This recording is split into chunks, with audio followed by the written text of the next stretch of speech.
Thank you, Koyo.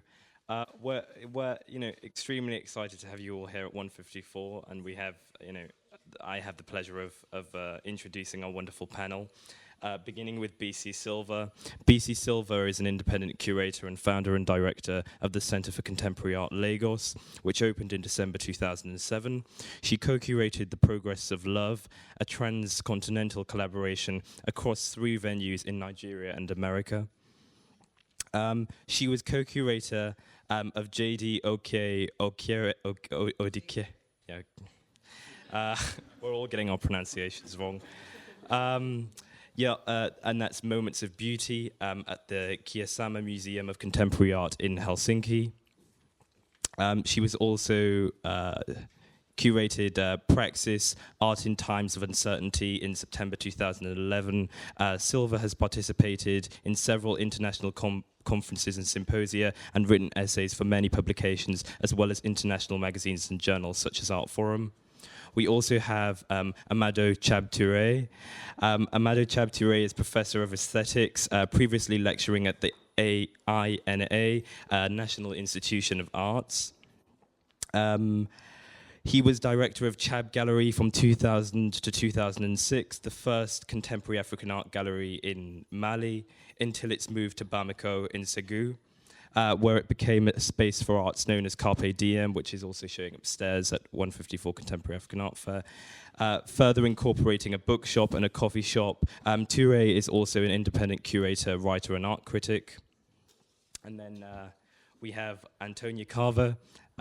Antonia Carver became Art Fair Director of Art Dubai in August 2010. The fair includes exhibitions of over 75 galleries across the world, some of the most established and up-and-coming art spaces in Asia, the Middle East, and Africa, and has an extensive non-commercial program, including the Global Art Forum, commission projects, artists and curators and residencies. Antonia has been based in Dubai since 2001. Antonia has written extensively on Middle Eastern art and film, and she was art correspondent for the Art newspaper. She is a member of the programming committee of the Dubai International Film Festival. And then finally, hosting the talk, we have Valerie Kabov, who's here from Third Floor Gallery, which is also showing upstairs. First floor. Showing upstairs, she is an academic, a writer, an educator, and a cultural advocate based in Harare, Zimbabwe. Her educational practice, research, writing, and welfare of artists is a nexus between audiences, policy, and the art market in a localized and globalized context. In 2009, Valerie co-founded First Floor Gallery in Harare, Zimbabwe. She is also co-founder of Art and Dialogue, a professional development program training EU-based art educators, curators, and cultural managers. Welcome our panel of speakers. Thank you. Thank you. Thank you. Do I need the microphone? I need the microphone. Welcome everybody. Is my microphone on? No. Yeah, it's on. It's on. Great. Welcome everybody. I think London is an interesting place to be hosting a discussion, and we have representatives here from London, the most recently established contemporary art market, moving through to Dubai, a market in process of establishment, and Africa, which is a market where a nascent market, a nascent industry in progress. And I think it's very important to remember, in the context of this discussion, while we're sitting in London, which we live in a time where everyone assumes that everything that we experience is the way it's always been. But I remember living in London way before Frieze, way before young British artists were famous or rich, even before Charles Saatchi was a megastar and a multi-millionaire. So, and that was the early 90s. So the exciting thing about this is to recognize that centers of contemporary art can shift and evolve very rapidly. And in the context of this discussion, I think it's really interesting to see and to reflect on what it takes to become an art, to establish an art scene, what are the challenges in the context of contemporary African art, what could be the pathways and what could be, and what we can do, and what is the role of the market in developing a contemporary art scene, because it's a holistic role. I think, so in this context, Dubai, Art Dubai is a very interesting experiment, and I think Antonia is a veteran of Dubai, I would say. I mean, she's been there for well over a decade, and so she can comment not only as a director of Art Dubai, but also, which has been for the last 3 years, but also somebody who has seen an art scene evolve, right? And the interesting thing is, in this context, is also to recognize that, and I think that sales at art fairs now constitute well over half of direct art sales in the global contemporary art market. This means that this is not only the most audience-facing, this is also the most revenue-generating source for contemporary art. And this is an art scene in which contemporary African galleries and galleries on the continent have very low participation. So the crucial aspects that I would want to raise in this discussion and highlight is that, what are the pathways to participation and what are the challenges to participation? Because those challenges are actually impact on the growth of industry on the continent and the welfare of artists, which is very close to my heart. So I'd like to introduce Antonia with a comment, I guess, on the emergence and I guess the structure for emergence of the art market in Dubai, and then your role, I guess, in Art Dubai and your ideas for it, and then also with a view to talking about marker. Okay, great. Do I need the microphone, or can you all? I think I'm mic'd up, right? Yeah, so sure, I'm fine. But you have to hold. No. Yeah. Okay, thanks. No, well, thank you so much. That really nice introduction, and also to Koyo for inviting us and the fair as a whole, because I think it's a super urgent discussion. And as you were saying about when you were talking about the funding, I think it's always essential to be able to put things in context and discuss them. And for us particularly, it's really great to have this kind of post-marker brainstorm. We never had a chance, so this is really nice. So thank you for that. So yeah, just to pick up on, by the way, I think these are just a roll of images of some of the works and spaces that were shown as part of Marker last year, and we can maybe come on to that in a bit. But yeah, I mean, I've been living in Dubai now for 11 years, which in Dubai years is probably about 111. The rate things develop there very quickly. And so I moved there in 2001 when the city had just a very small handful of galleries, and some were more shops selling watercolours of camels and that kind of thing, and not necessarily contemporary art spaces. But it was a city that's changed over the last decade very radically, and been through a kind of boom and then a crisis, and sort of come out the other side. And in that time become something of an art city. But the way the city developed has been in a very kind of jumbled up, almost postmodern kind of way. I mean, people's expectation, if they look at a city like London or Paris, that things will happen in a linear fashion and begin with education and museums, and then a market comes after, and there's this kind of, this sort of progression has really not happened like that at all in the Gulf. And there are some real plus points, and as the point you made about thinking this is the way things should always be done, I think is always really vital to bear in mind. And it's something we think about a lot at the fair, of how we can use this site to do things differently and to think anew about institutions and the commercial and the non-commercial and the blurring between, but in a kind of innovative and interesting way, we hope, while surviving in this contemporary art market scene, which is sometimes challenging. So in the space of those 10 years, Dubai has now spawned around 40 galleries. A handful of those galleries now show at international fairs, including Frieze, Basel, and if that's a measure of something. And also the city, and this is perhaps where it gets really interesting, has really become a kind of hub. I mean, I think for many people who live on the continent, I mean, this is something we discussed a lot. It's obviously become a hub for business, for travel, communication, and of course within the art scene or the art market, you need all those things as well to connect with people. So there are two aspects to the city, one of which is the local art scene. And as you said, yeah, a lot of their activity takes place, or the main kind of market activity takes place during March, during Art Dubai, but they exist the rest of the year round too. And then there's Dubai as the international hub, and the way that from that corner of the world, we're looking out towards Africa, towards the Arab world, towards Iran, and towards South Asia. And that's our kind of prism on the world. And when the fair began in 2007, it was actually the first really sort of big international fair in Asia, which is now something to maybe pick up on because, as you said, people always think these things have been around forever. Yeah.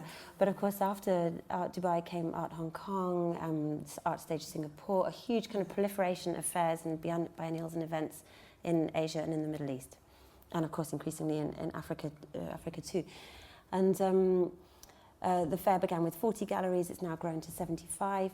But at that time, the rhetoric was part of this kind of post-9/11 moment where people were really talking about East and West and bridges and all this kind of conversation. And I think what's interesting to look at now is the contrast that we have now, where we're really talking about a kind of archipelago of centres. People don't necessarily take it as read, that it's something that there's a kind of London, Paris, New York axis, and then there's the rest of the world. I think there's been that shift has really taken place. And it's good to remember the early 2000s where people thought it was kind of extraordinary to be part of the world when you were sitting in London. And I remember the fall of the Berlin Wall. So, you know, I mean, it's just one of those things that makes you feel really ancient. You know, yeah, exactly. When in the late 1990s, globalization became very exciting all of a sudden, and it seems almost kind of quaint to look back on that kind of assumed time of power structures.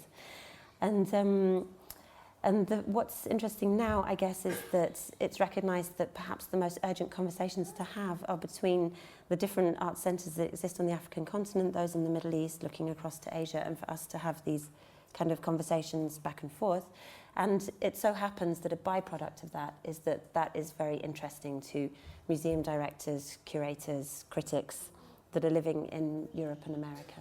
Can you comment? I've probably gone off on a million different subjects. But can you comment just to bring it back to focus to the market, right? And so what sort of market are you dealing with in Dubai? Because like my observation is it's still, you know, there is a strong local base to the market, but at the same time, I feel that your role in Art Dubai is a market building role, which is why I guess the educational program becomes so important. I'll bring in comments on market and the motivations for market just in a second. But to my observation on the content of the fair as a whole is that it's still an emerging audience, right? An emerging audience in need of broadening and reasonably conservative, just because most of the, see, we've got comments from the floor already. I understand. And to my mind, most of the European galleries, while the participation is great, tend to exhibit catering to the local taste, so predominantly Middle Eastern artists or expatriate Middle Eastern art. I mean, there's a large proportion of that happening. So, so to what can you comment on the direction or sort of the education and market building role that you're taking in the art fair? I mean, obviously, to establish a fair in a place like Dubai, it's very different to a city that already has a kind of a solid arts infrastructure. We didn't really have that at the beginning, and still now it's an urgent question. Maybe we can come to that later about how I think we're in the same boat when it comes to things like that. So I think the role of the fair was a very different one to other fairs, and it's something that's actually grown organically as we've grown. There was a recognition that you need to build an art scene from the ground up, and that's not only the fair. I mean, a lot of the commercial galleries that existed in Dubai from the very beginning also had film nights and lecture programs and things that were not normally the activity of a commercial venture, because people wanted to give back to the city, and also there was a total lack of infrastructure that existed there already.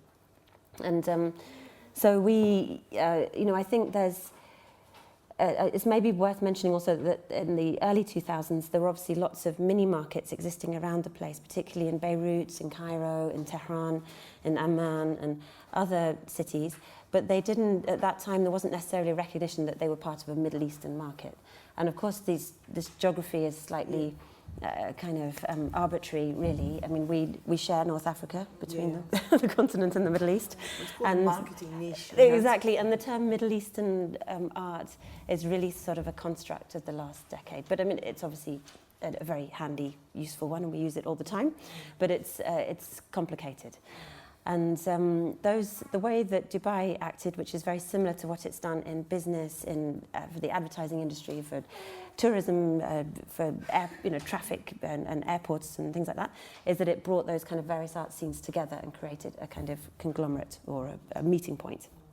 And then all the time we've had this sense that we need to build from the ground up, and hence doing lecture programs all the year round. We now have a little Saturday kind of art school for artists and curators coming up, and we've put a lot into residencies and artist projects and discussion programs and that kind of thing. And I think for any fair worldwide, we probably have the biggest kind of non-commercial programming. And it's recognised that the commercial needs to feed the non-commercial, and that this is a kind of social business, if you like, where nobody's going to get rich from this art fair. And it's more about sort of pouring back in, and then we'll see a very long-term effect. So, I mean, this is a nice intro to just discuss Marker, and so the motivations for Marker as a project, as a discrete project within Art Dubai. How long has Marker been happening? Well, it started in 2011, which was my first year as director, and that year we had a kind of introductory program.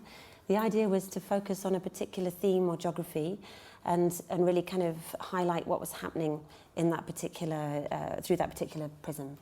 And it was also, I guess we have this sort of moniker of being a fair of discovery, and the idea was also to lend that kind of international platform to an emerging centre or kind of theme, and allow the sort of international community coming in to begin to sort of grasp a bit so what's just to happening explain, Marker works as a project within the art fair where a set number of galleries, like roughly around 5 to 8. Is it 5? 5 galleries. 5 galleries profiled as a special exhibition program with a focus. And we invited Bisi last March or a year ago, as Koyo said, to take on this idea of showcasing West Africa within the fair. And we'd always, from the beginning, we were a little bit nervous about going down the kind of geographic route, but then we realised that it was actually just a very sort of handy and easy way to be able to connect in some way. So, and the other idea with Marker is also that quite often these spaces are non-commercial spaces, foundations, art centres, not necessarily galleries, and it was a way, hopefully, if people sold their art, that they could support themselves and their artists and begin to sort of help with that problem of infrastructure as well. So it was a real, So I should say publicly thank you to you and to all the spaces that participated, because I know it was quite a journey, wasn't it? And it was, but really, it was a really interesting and fantastic thing for us to do. We're very grateful. So maybe I can now hand over to Bisi to say, so how did the whole relationship with Art Dubai begin, and what was your motivation and interest in taking on the role? Well, I think, I'm not sure if Antonia remembers, but I visited Sharjah in, I think, 2007 and tried to make contact, but unfortunately we couldn't meet up. But in 2000 and, I'm really bad with dates, 2-3 years ago, I visited Art Dubai. No, actually not last year, maybe, 2 years ago I visited Art Dubai, because I think that it's important that African artists begin to think about different audiences that go beyond just a Euro-American audience.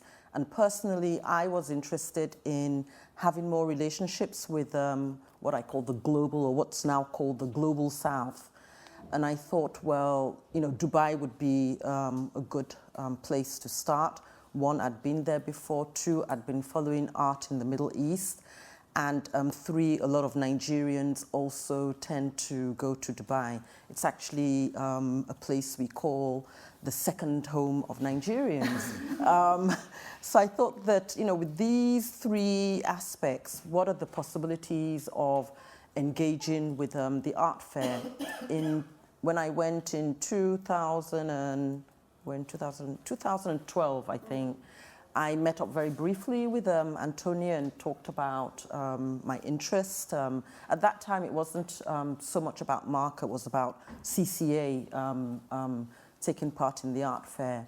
And she mentioned that they'd actually been thinking about inviting Africa to Marker, and she was not comfortable with doing the whole of Africa, which I'm also not interested in doing, because how can you do that with 5 booths? And, I thought it's better that they decided, on a region, and if it was going to either be east or south, southern or West Africa. And a few months later, she got back to me and said they would like to work with me, and would I suggest an idea, a proposal, put through a proposal. And of course, I'm more comfortable with West Africa than I am with East Africa. And I said that there's some very interesting spaces as well that are doing really interesting work. And let's start with West Africa. And maybe in 2 or 3 years' time, you can now also come back and look at East Africa. Southern Africa. Or, Southern Africa, or Central Africa. Or you can come back again to West Africa. But can I just, was this your first time to engage with a broadly commercial, because your practice with CCA is a not-for-profit, Yes. and institutional. Yeah. And was this your first time experience to work with an art fair, or with? No, I participated at the Johannesburg Art Fair in 2009, 10, a few years ago. I participated twice at the Johannesburg Art Fair, and that was interesting but complicated. The financial costs are extremely high, and it's not something that we can divert funding that we receive from funding bodies to. So we have to either find corporate sponsors or find other ways of sponsoring those activities. And also, I think at that time, the South African market was predominantly local. If you weren't showing South African artists, then it was very, very difficult to actually sell work, which of course defeats the purpose. After 2 editions at the Johannesburg Art Fair, I wanted to try other markets, and that's why Dubai became an interesting possibility. And so, how does? Can you just reflect a little bit on your experience, both as a curator but also as a participant in the project, and then we can perhaps ask Chab for comment as a participant. As a curator coming to an art fair, the problems are, how do you? I don't work with a lot of commercial artists, so how do you get round working in a more conceptual way, more experimental way, and taking that work to an art fair? Most of the organizations that I invited, which are Raw Material, Koyo here, Chab in Mali, Douala Art in Cameroon, Buki Foundation in Ghana, and CCA Lagos, of which I'm also the director. How do we sort of move away from the work that we normally do, which tends to be more experimental, and present work that would attract a collector base that is looking for work that's, I would say, dare I say, more decorative. So that's user-friendly. User-friendly or, house-friendly. So already sort of thinking about, those challenges, But we started off with a theme, a general, a very broad theme about the city, and that's something that's been discussed a lot across Africa, the cities in transition. And I think that allowed each venue to pick from or to source from a wider group of artists, and that way they could have a mixture of work that was user-friendly or buyer-friendly, and others that are more experimental. In that way, you can actually have a hybrid, and that's also what I'm interested in. I'm interested in that because, one, in the context in which I work, there's very little funding from the government. The corporate organizations are only now just beginning to think that the visual arts are something sexy to sponsor. So how do I continue to do the programs that I do, which don't sell, but at the same time generate income that allows the organization to function in an as independent as possible way, and that means free from always having to apply from funding from mainly Europe. And I think these are concerns that we all have across Africa. That's a paradigm that is very common, and I think it's something that perhaps also. I mean, do you want? We'll come back to that in the discussion. But I was really interested to hear about your experience of Dubai and Marker, like in a direct way as a participant, then in a you're in a CCA. Gotta swap the hats around. Okay, I'll just start very quick and short. We didn't sell much, but no, I think that it was extremely. How do I put it? Enlightening. The response was extremely positive. I think as a group, we had really surprising responses. For example, the Nubuki Foundation, they did, I think, at least 90% of sales. Which was absolutely amazing, bringing an artist to a new market for the first time. And out of the 6 works that they took, they sold 5. And I'm not sure if the last one sold afterwards. So that's amazing. Sorry? With Glover. With Glover, Ablade Glover. That was amazing. Raw Material also did very well.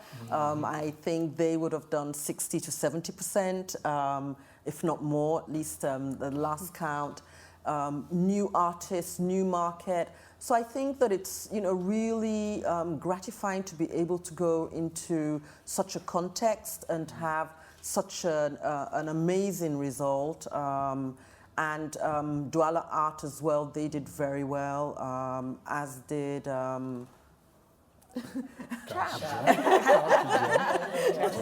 As did Chab. I think that CCA was a little bit more experimental, with what we brought. Maybe that's why there was a lot of interest. And we did have 1 or 2 sales, afterwards. We had a sound artist, we had an illustrator, we had a sort of a mixed media artist, and I wanted it to be quite mixed. We could have brought just paintings or maybe just photography, but I thought that with the kind of phenomenal support that we received from Art Dubai, that was just amazing. It allowed one to be sort of more experimental. If CCA was footing the whole bill 100%, then maybe I would have bought more house-friendly works.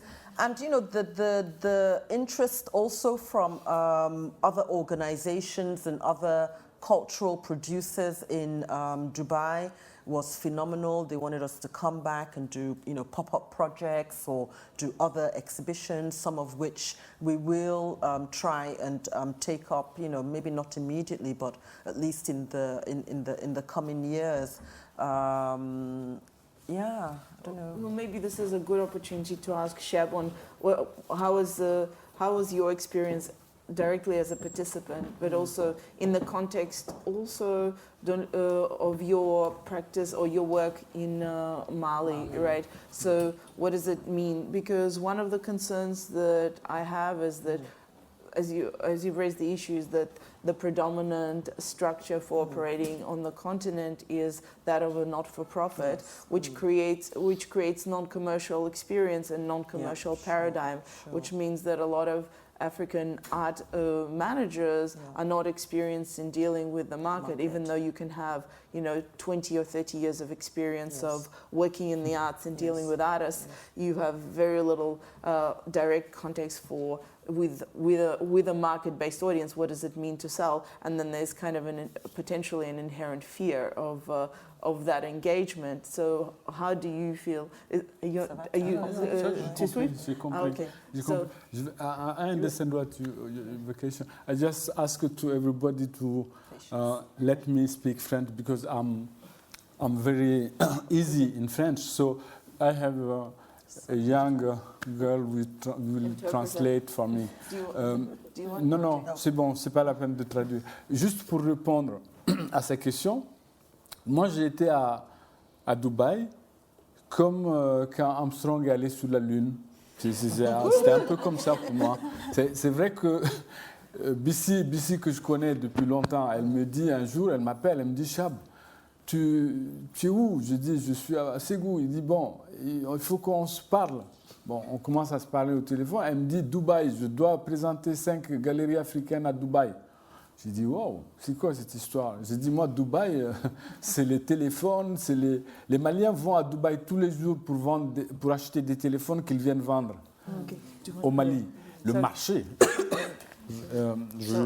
Tu peux commencer? Si je vais vite, tu me dis. Hein. So to say, my visit to Dubai was like Armstrong to the moon. That's why everyone laughed. How many non-francophones do we have in there? Many. Maybe. Go. Yeah, she can just give a summary. Yeah. So you just the Armstrong part. Then Bisi calls Chab and say, "Where are you?" They talk, and she announces to him that she needs 5 galleries. And Chab says that to him, Dubai refers to people going there to buy phones in order to resell them. Et c'est vrai que l'idée que des œuvres d'art, des artistes africains puissent être à Dubaï, pour moi, c'était un truc fabuleux. C'était extraordinaire parce que je ne pouvais même pas rêver que ça pouvait arriver maintenant. Parce que je ne voyais pas du tout la possibilité. C'est pour dire combien c'était important, cette idée qu'ils ont eue à une édition c'était la 7e édition, c'est ça. Donc c'est génial d'avoir eu cette idée si tôt. Pour moi, c'est déjà une chose extraordinaire.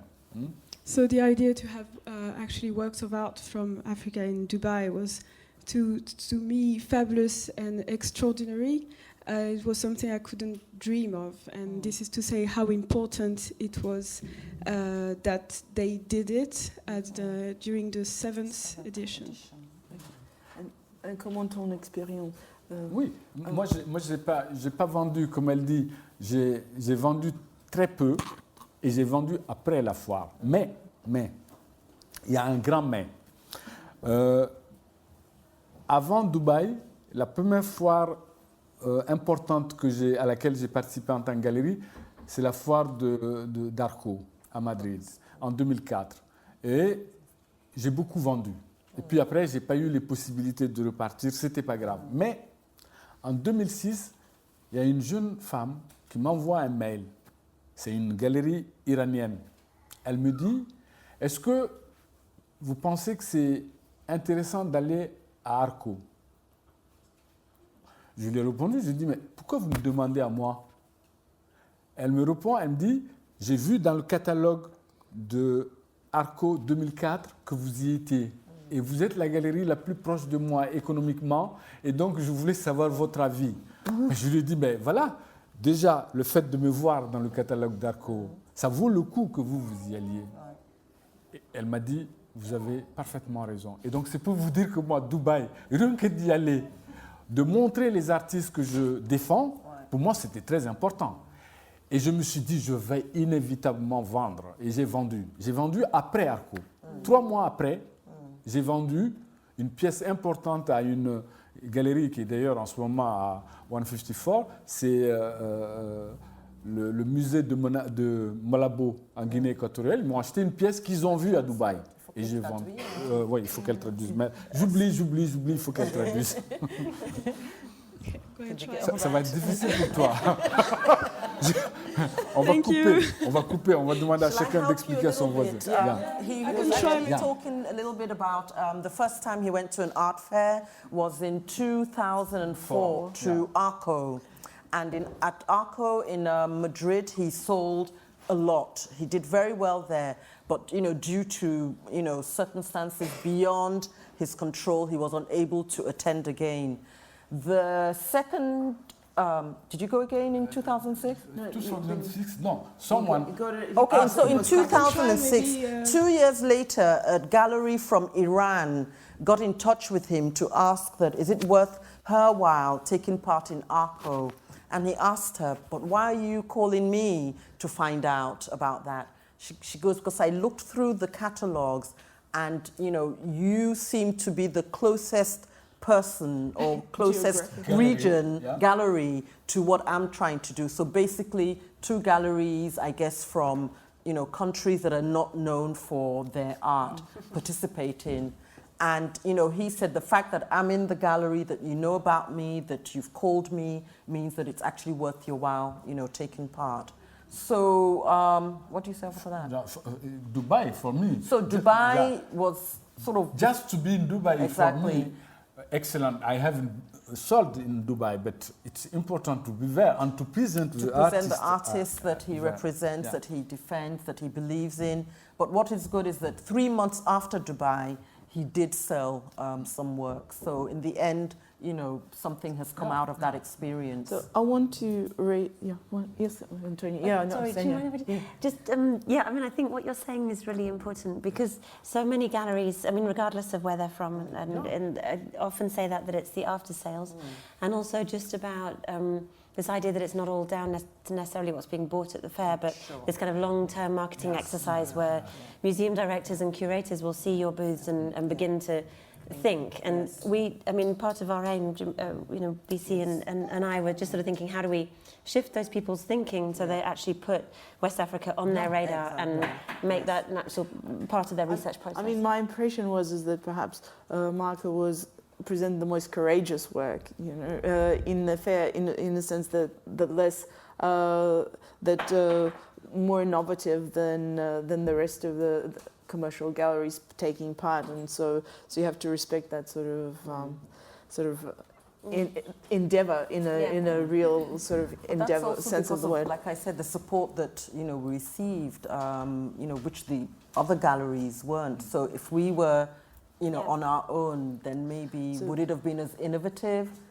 So that was kind of our deal, wasn't it? Yeah, so, if we sort of supply the space and invite, then there's a chance to actually push the envelope a little bit in what you show. And this way I wanted to raise an issue that is very dear to my heart, and that is looking at domestic markets for contemporary art on the continent itself. Now, so in Dubai, I know there's a huge expatriate contingent, vast, but at the same time there's a local market that is emerging and that you're developing in the course of the year as well.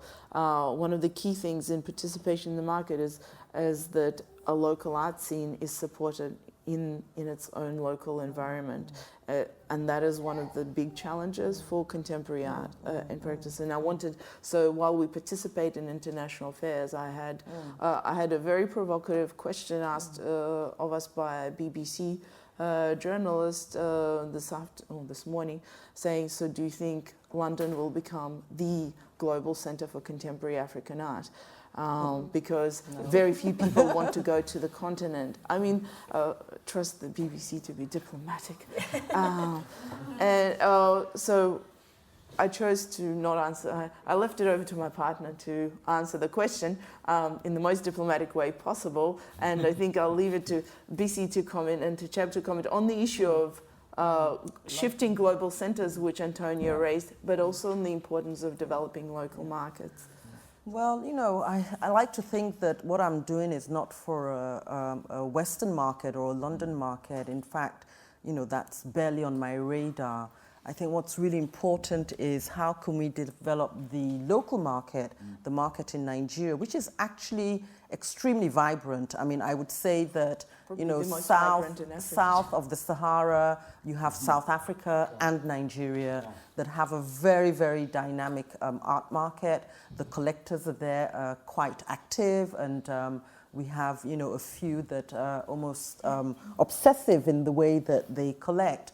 But the problem, I would say, with the Nigerian market is that it's extremely conservative.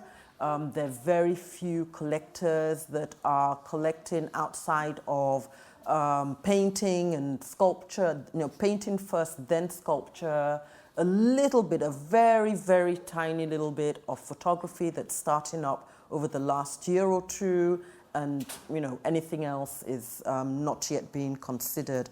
But that's changing with the new spaces that are showing very provocative work, interesting work. They're learning, they're looking, they're engaging, and that is changing. So and we can expect a Lagos, Sorry?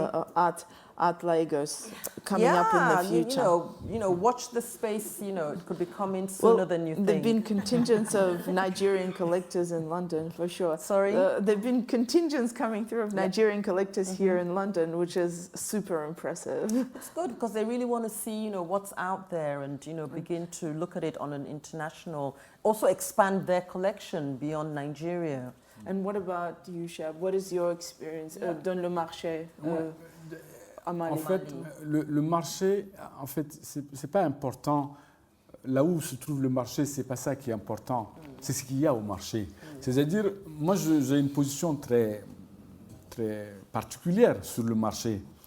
Je vais vous expliquer juste un petit truc, c'est que au Mali, par exemple, quand on a fait la décentralisation, quand on a dit aux communes, chaque commune peut se développer par elle-même. La première action des communes, des petites communes, c'est de faire une foire hebdomadaire. So, So he says that it's not where the market is, it's what's in the market, you know, the products you have, which I want to come back to because I don't agree. And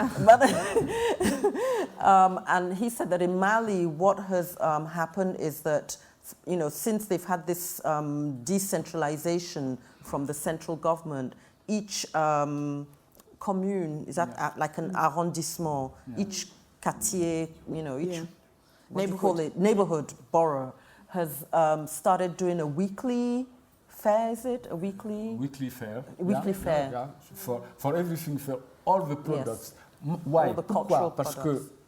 que avoir une foire, un marché, ça veut dire vendre ses propres produits à un prix intéressant, parce que tu ne voyages pas pour aller vendre sur un autre marché.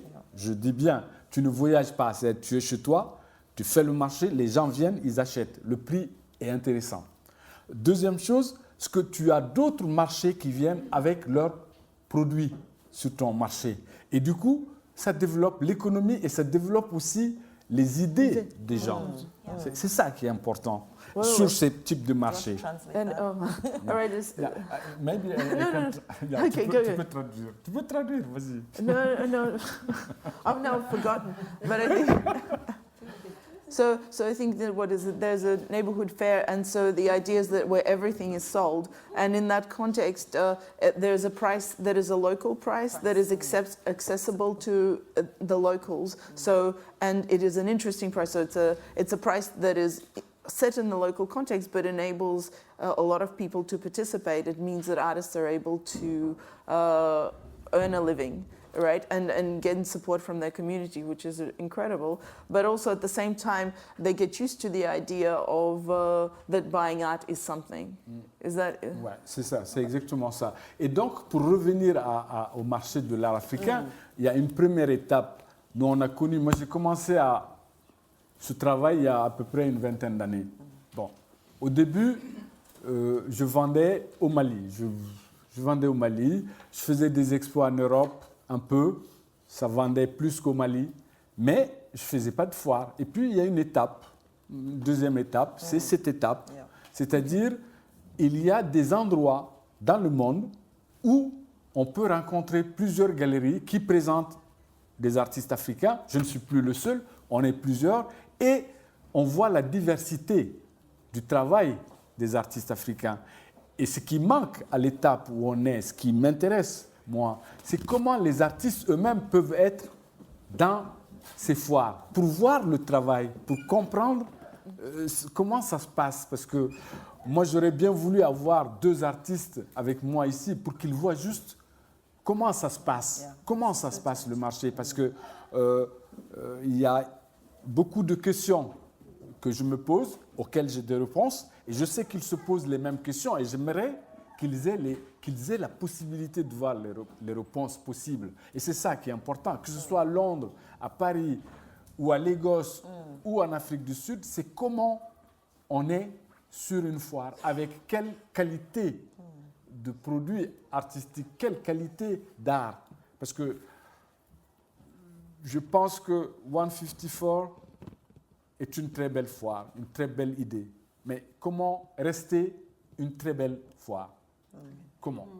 Right. So just to summarize, I apologize to summarize, but basically, so the first step is to start in your home base, but then moving internationally is a second step. But it provides you with several opportunities to see what other artists are doing, to develop engagement with other audiences and experience how other people feel about your work, but also meet other artists and learn and provide those opportunities for exchange. I think this would be also a good opportunity, keeping eyes on time, to open up to the audience and provide an opportunity for exchange. I mean, it would be interesting to hear from people who are actually maybe based on the continent of their ideas or thoughts on their art scenes and how they feel, and with any questions. Yes? Hi, my name is Suzette. My husband and I publish a magazine called Art South Africa. And the reason we started publishing the magazine was to generate an interest in art from the continent and South Africa from the inside out. And then I just wanted to know from Antonia, the African arts, and also from Bisi, sorry. Is it on? Can you hear me? The sales of the artworks at Dubai, did you find that those were primarily to European collectors or to buyers from Dubai itself? Well, I think it's in a mix, right? I mean, Koya's saying it was a mix for her, and I think that's the same for the other galleries too. I mean, I think it's hard in the context of Dubai to really kind of categorize people, because 80% of people living there are expatriate, and they can be from anywhere in the world, but predominantly South Asia and the Arab world, but also European. So quite a lot of, I mean, other galleries always tell us they don't know always whether they're selling to somebody who lives there or abroad. So, I mean, probably Europeans, given the demographic of the fair, Europeans are not so predominant. But I know some of, I don't know whether it was Koya or maybe some of the other spaces sold to collectors from Syria, from Saudi Arabia, from the UAE, from Iran. So that's a typical kind of collector base for us. But I guess what Bisi was saying, and I really kind of agree, that what was really exciting is that people had an openness to seeing work that they hadn't seen before. They were really excited. Maybe it's not too generous to say that there was somehow some kind of affinity between the artists that they were seeing. I mean, given there was a huge diversity. I think what was interesting is the fact that, they didn't come with preconceptions. No. If you're in Europe, there's already this history of African art being a certain kind of art. So you don't get anybody saying, oh, that's not African because the artist is working in video art, or, where the tigers and lions and, that kind of. So there isn't that conversation, which is really great. And they're genuinely interested in asking, is that Lagos or is that Dakar? And, it's great. They take you, everybody, there's a level playing field. And it's not really about the fact that you're from Dakar or from Lagos. It's about the art. What is the art saying to them? What is the art about? And that's completely and totally refreshing. Just one more comment. Antonia, we were at the Dubai Art Fair last year and we found it really refreshing. And I think it also broke our perhaps preconceived ideas of Middle Eastern art and that it would be more, I thought it would be more conservative than it was. And I was really impressed. And I think if Africa had to follow a method of presenting an art fair, I think that yours should be the one that we should follow. Wow, thank you. The money very that much. goes with it as well. Yes. We were fed. We were well fed. we do specialize in food. We just need So money just to the- for So there's a gentleman in the white shirt. We'll go on, Koya, say what- Hi, I'm the other half of Art South Africa. Okay. I think I follow a lot of these talks, and you hear a lot of the sort of similar concerns and issues that a lot of people have, and that is that you're going into a new market and people don't really know. Do you find that communication is a big issue in this space? The right kind of platforms to present what you're doing. I know the international magazines are trying to follow, and they're doing a lot more around African, South African art, but it's still a fraction, and there aren't dedicated platforms really for our conversations. Do you think there's a huge need for that, Bisi? Sorry, I think I Is missed there a dedicated need for, is there for communication platform? in the fair. No, on the continent for African art, because as in like, Yeah, of course. I mean, there's so much to be done. Everything is needed. Communication, infrastructure, more publishing, more Education. magazines, more everything. Mais juste pour, il faut lui dire, en fait, c'est beaucoup déjà ce que fait CCA, ce que je fais, ça ressemble à rien. On a l'impression qu'on est des gros paresseux, mais c'est beaucoup. Moi, je vous avoue que avoir une galerie pendant 12 ans, c'est beaucoup. C'est-à-dire avoir déjà un programme annuel, présenter régulièrement une nouvelle expo, assurer le loyer sans aucune aide, sans aide. Je suis heureux d'être là parce que j'ai été aidé pour être là. La francophonie m'a aidé pour que je sois à Londres, mais tous les jours, je fais ce que je fais avec mes moyens. Et j'aurais voulu au moins faire, j'ai fait 2000-2002, j'ai fait 2 catalogues des artistes que j'expose. Mais ça ne se vend pas, je mets de l'argent, je ne gagne pas l'argent dans le catalogue. Au bout d'un moment, la communication, ça devient second. Ce qui est important, c'est déjà d'accrocher, que les gens voient, qu'ils achètent ou qu'ils n'achètent pas, mais qu'ils voient.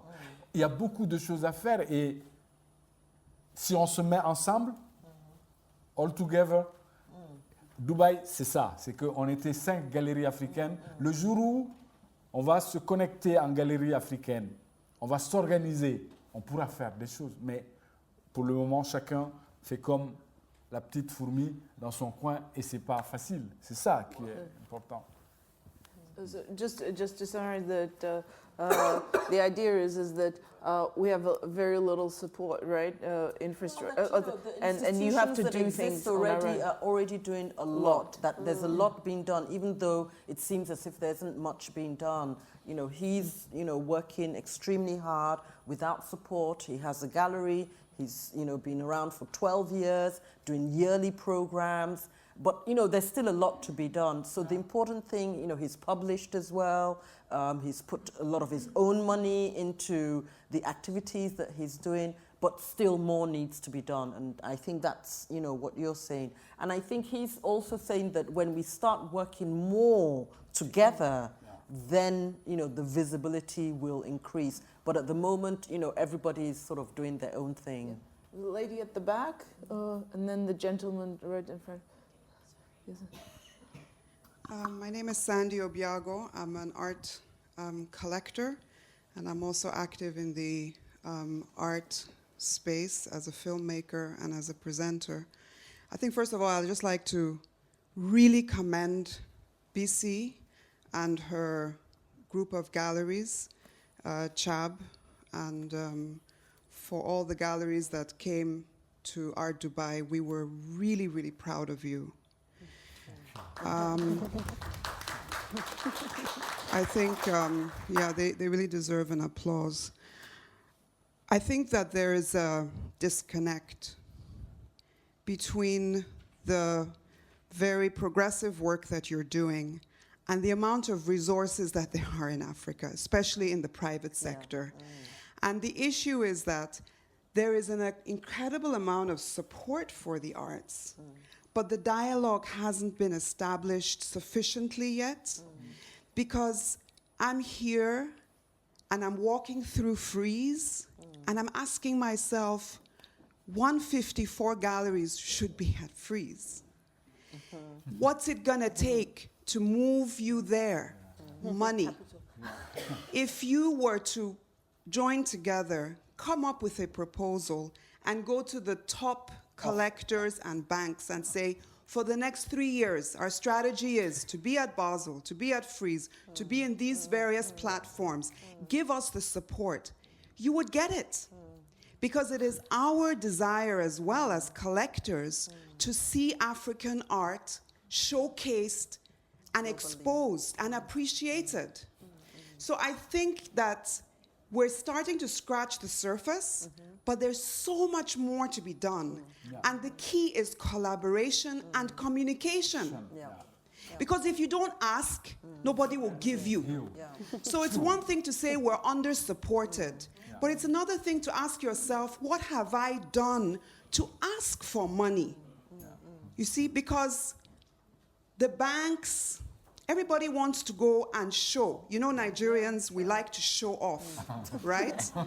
So for a Nigerian bank or for a Nigerian collector to give you the resources, you're such a fantastic spokesperson, Bisi. I mean, we're so proud of you. You know, we'll just follow you. But you have to do long-term planning. She sleeps 3 hours a day. Exactly. You have to ask and knock on the right doors long in advance. You will get that money. You will. And I'm praying that next year this discussion will be at Freeze. Thank you. A whole lot of them are. Yeah, the gentleman. Yeah. Can I say something? I would like to respond to that very quickly, because I feel quite concerned, not only for the marketing. Phones, please. And first, thank you very much, ma'am, because I think that you're putting my sister in trouble now. Because we will rely on her to get all the corporate sponsorship from Nigeria. I mean, it's wonderful to hear these kind of comments and position taking. And I hope that you talk to your fellow collectors and fellow corporate partners. But I cannot quite take the fact that people like Bisi, like Chab, or like myself, working in institutional kind of practice within environments that we all know there is money around. We do know, especially in Nigeria, in South Africa, even in Mali and in Senegal, there is money around, and these people, they know that we do exist. They know exactly that we do exist, but they will not give us money because they will rather pay for a first-class ticket, you know, which would fund a whole program. So I really believe that it's not only a question of communication or that we are sort of disconnected, like this kind of experimental spaces, but I think that it is rather the education of private sponsors, of corporate sponsors, that is not far enough yet. It is on its way, hopefully, but it's not the fact that, I mean, how much does it take me to, in the car, to to fundraise locally. I've just given up because you'll have to see all these managing directors or communication directors or marketing directors for so many times for them to even understand what you're doing, to even understand that supporting you is a kind of additional asset for them. So it's very nice to hear that there is a growing community of corporate sponsors and private sponsors that would want to support this kind of initiative.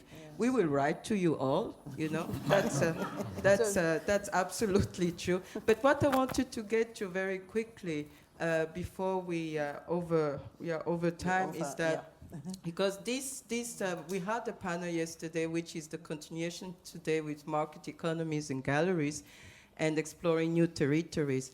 At some point, and this intervention is right for that.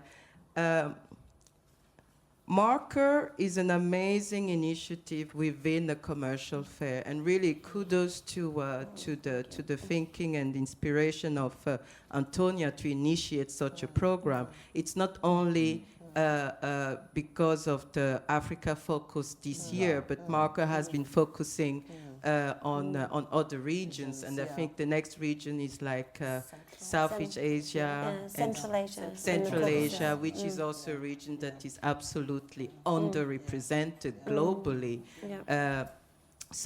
But what I wanted you to address at some point is we were within a false economy. I mean, our raw material company is absolutely grateful because being at participating at Market this year saved us from a few proposal writing, you know, which is a huge relief in our daily practice. So, how do you relate to this idea of false economy? Because everything was funded, so to speak, you know. And we have been having discussions this year about the possibility to come back. And I've been saying, I mean, how can I come back on my own? You know, it's absolutely impossible somehow. So, Can I just? I don't need. Yeah, I mean, I think, you know, just to respond quickly to the false economy, it is on one level, but I think that it's a good start. For example, Numbuki, you know, they were selling works up to $20,000 US. So if you sold 5, that's 100,000. Out of that, some can be put aside for the next year. So I think that, you know, it's for each individual institution to think about their own strategy and the way in which they want to move forward and what they want to invest in. Each year, CCA could probably go to another fair. We couldn't cover it all, but we could, you know, start from 0 to, we could cover 20%, the year after 50%, the year after 70%, till we get to a stage where hopefully we can go and cover all our costs. I mean, I'd like to sort of fit in as a historian, and a market analyst. For instance, in an African context, as Chab has said, we're faced with a lot of institutions and organizations having to do everything. For instance, running First Floor Gallery Harare, we have a split personality as a focused exhibition space, but also running an exhibition program and an educational program, and we cannot give up one without the other because one feeds into developing the artists, right? What we need is a development of an infrastructure where we have commercial galleries focusing, because raw materials doesn't, where you have an infrastructure where you have non-commercial activities funded through non-commercial sources and commercial activities funded through commercial sources. The second thing, and this is critical, is that one of the reasons we kind of look at what I describe as an investment model of philanthropy is that one of the reasons that funding is required is because private funding is not accessible. So when I talk to a funder, I want to say, I don't really, the only reason I talk to you is because what I really need is a bank loan because I don't want to write a report. And there isn't a bank loan available, so I'll ask you for the money. But the reason, and the objective is to engender long-term sustained growth. Because what you're suggesting is absolutely correct. But to take an audience that is not used to buying art and create that audience takes maybe 10 to 15 years, but we need to live in between times, right? And so, who wanted to. And What did you want me to just quick? Okay, if I just okay, do yes, super, yes, super, yes, super yes, short. yes, yes. No, just, I mean, exactly what you were outlining, Bisi, about kind of this idea that people would make enough money in order to maybe come back with some assistance one year after another, and we would try to get sponsorship to facilitate that. I mean, maybe we're a little bit utopian, but we're still going to cling to that dream.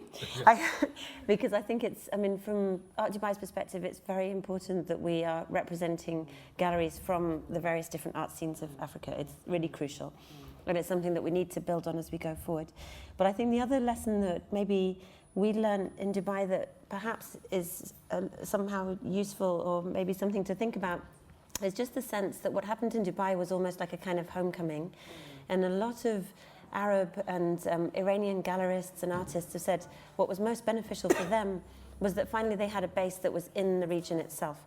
So it was really sort of turning turning back, and then every year in March the diaspora comes from across Europe and America and sort of converges on Dubai, and I think that's what makes it really useful. So this idea of London being, I mean, obviously London is a capital to everybody, including to the Arab world, but it's obviously crucial to have something in that. And the other thing very quickly was about what the commercial can do in terms of independence, and this is something that's very of heightened concern, I guess, in the Arab world, and maybe to you too. But you know, if you're not relying on a government and you're going to a sponsor, I mean, a sponsor, and it can be very complicated. It's extremely hard work. You're always on shaky ground. You never know from one year to the next will they support you or not. But within that relationship, you often have an independence that you don't through the public realm, and that's been crucial for our development. It's been amazing. But sorry, another question. One last question. Yes, gentlemen. Should that be the last question? My name is Pius, and I'm from Ghana. Throughout our discussion, there is one link that I've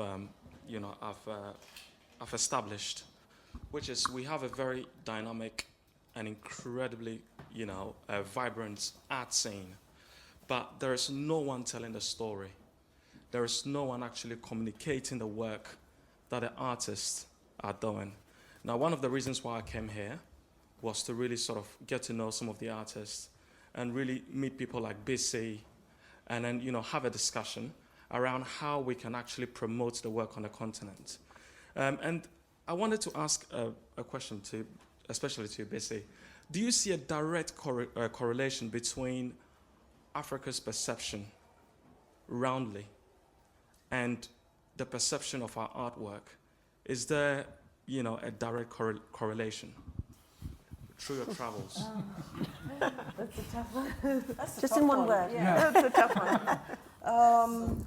Yes. Well, go and write an essay about it. Yes, I think I would. And there, on both fronts, there needs to be a lot more work, a lot more communication on the image of the continent, but also of the work that's coming there.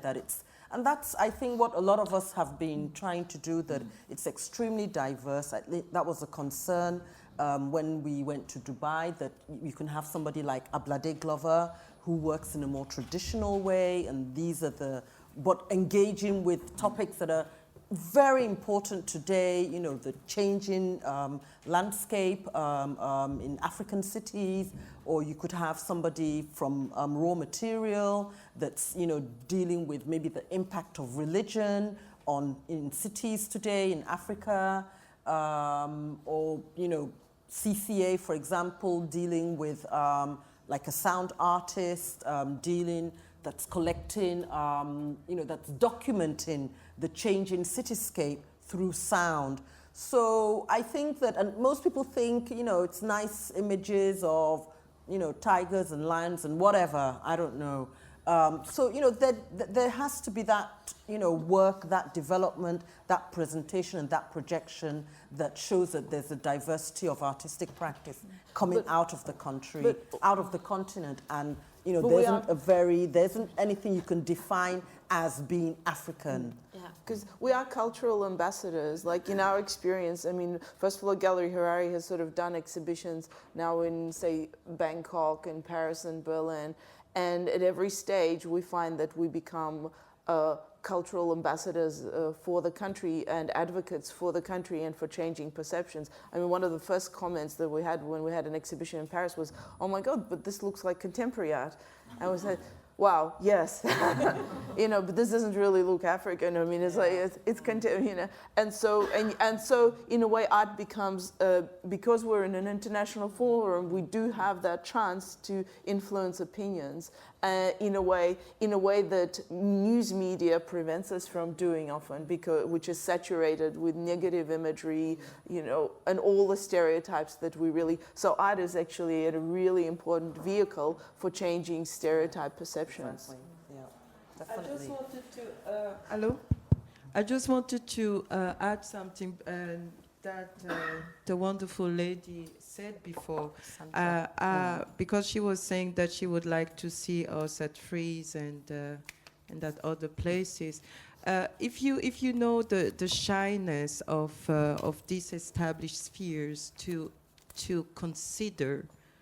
I'm not even talking including, but to consider even looking at contemporary proposals. I mean, gallery proposal from Africa is like 0.05%, so to speak. I mean, it took Stevenson 10 years or 8 years to get into Frieze. I mean, it took Goodman many years to get into Frieze. So I really, and 154 is a kind of response to that. Why do we have to wait to be included? We have to create our own spaces and we have to create our own languages. So I was very happy. I mean, during the whole preparation of this event, I mean, I'm an institutional person. I'm not really a fair person. It's the very first time that I engage into a fair like this, but I did it out of militantism. I did it because I felt the duty to do it and to help Touré to establish this event. So I don't think that my dream is not to see galleries participate into 154 to apply to Frieze in a few years. I think my dream is to see 154 develop and take another wing at Somerset House next time, you know, and really develop a whole and a real platform that has a truly African ownership and that has a truly, discourse about that. I mean, Frieze is fantastic. I mean, we are not stupid. We are happening in the same week because we know the importance of that fair. And but I think that we should not do the same mistakes like in the 60s, taking over languages that are not ours. But we have to develop our own languages. You know. Thank you. I think this is an appropriate time. We've gone well over time because it was such a wonderful discussion. Thank you, everyone, for coming. Thank you, the panel.